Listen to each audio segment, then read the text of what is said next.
name is Chase Johnson. I'm from Denver, Colorado, and we have used C3 Group several times on some of our large loss commercials and our higher end residential for their appraisal services and their public adjusting services. Their knowledge of the market, of the ever-changing regulations, and their ability to create a very thorough estimate from an understanding of construction and the management of the project.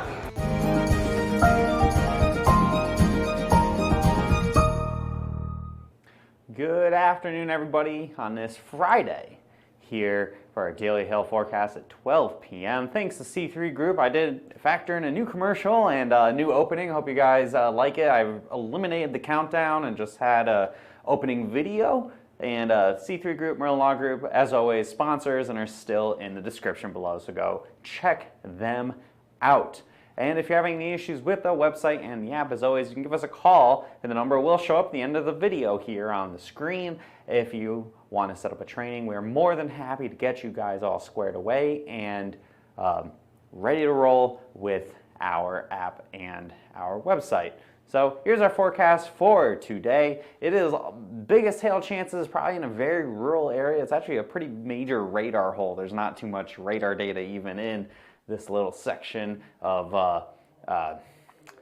Montana and North Dakota, South Dakota, but up to 2-inch hail possible with any of those storms.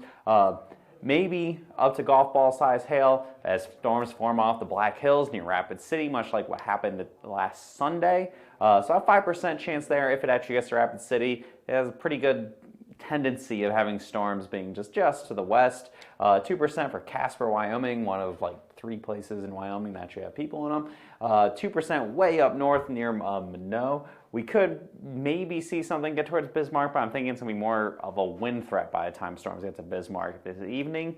And then further south along the Colorado Front Range, I have 5% for Denver in the event that a couple storms actually go severe this afternoon. I think some storms will form off of the Front Range in the area, but I don't know if they're going to be quite strong enough as there isn't a whole lot to work with for today. But as always, 5% chance.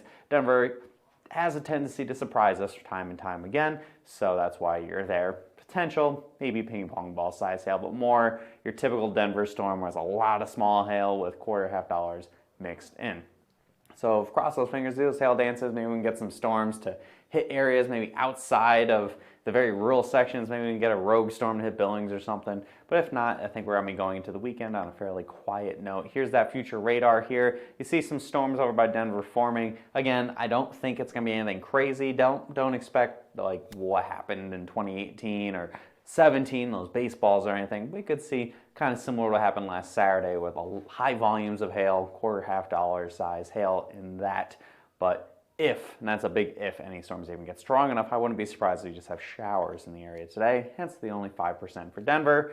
And further north, you see all those storms moving through. Again, a pretty rural area, so I'm not super excited about the risk today. There will be storms, there will be stuff that we have to map, but in terms of impacting lots of population, it's going to hit a lot of prairie land, probably a lot of buffalo and cows and whatnot. So what does tomorrow look like? Well, kind of more the same, but a little bit more people in the risk. Yes, I have Denver in the risk yet again.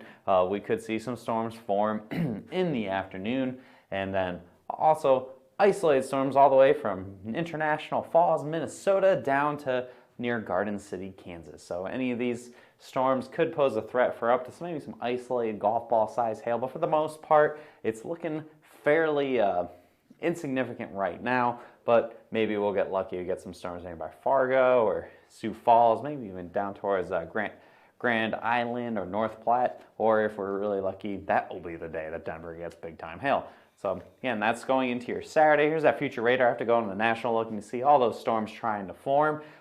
This model tends to overdo it a little bit. I think it'll be more isolated in nature, but we'll keep an eye on it and see if things get a little more robust for your Saturday. And if it does look pretty good, we'll do a video. If not, we'll just do a graphic post for Saturday. And then beyond that, Sunday's looking really quiet. So no forecast for that. I hope you guys have a great weekend.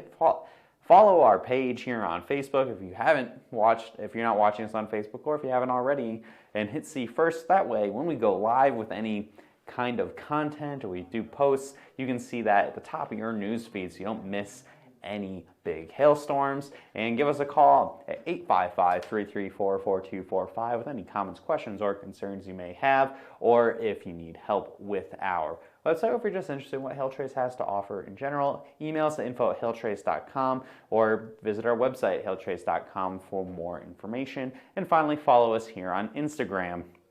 We do posts on there pretty regularly as well. Hope everyone has a great weekend. I'll see you guys again on Monday, unless something really crazy happens. Chances are I'll probably see you on Monday with our daily hail forecast on whatever platform you watch us on. Have a great weekend, everybody. I'll talk to you later.